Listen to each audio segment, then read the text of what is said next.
नमस्ते प्रणाम। आज मैं आप लोग के बीच में बहुत ही प्यारा सा गीत लेके आई हूँ। अगर गीत पसंद आए तो ज़्यादा से ज़्यादा शेयर करना और चैनल को सब्सक्राइब कर लेना। पंडित जी इतना बेचारा बलम कब यही दोबारा, पंडित जी इतना बेचारा बलम कब यही दोबारा, लाई के गवनवा परदेश निकल गए, लाई के गवनवा परदेश निकल गए, करी हमके कर सहारा बलम कब यही दोबारा, कर हमके कर सहारा बलम कब यही दोबारा, पंडित जी इतना बेचारा बलम कब यही दोबारा, जेठ जेठानी झगड़ा करत हैं, जेठ जेठानी झगड़ा करत हैं, कैसे करी हम गुजारा बलम कब यही दोबारा, कैसे करी हम गुजारा बलम कब यही दोबारा, पंडित जी इतना बेचारा बलम कब यही दोबारा,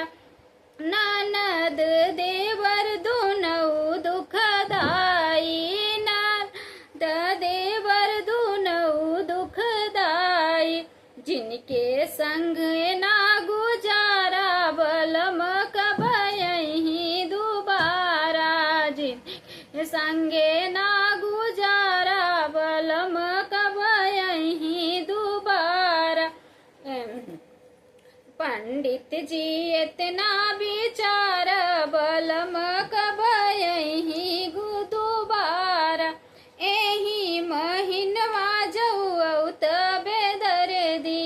एही महीनवा जऊ तबे दर्दी, मिली जाते हमके सहारा बलम कब यही दोबारा, मिल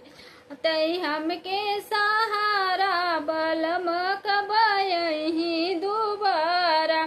पंडित जी इतना बेचारा बलम कब यही दोबारा, तोहरे बिना पिया सुनी से जरिया,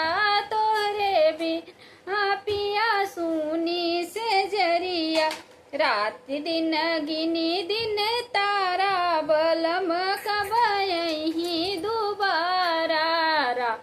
दिन गिरी दिन तारा बलम कब यही दोबारा, पंडित जी इतना बेचारा बलम कब यही दोबारा, पंडित इतना बेचारा बलम कब यही दोबारा।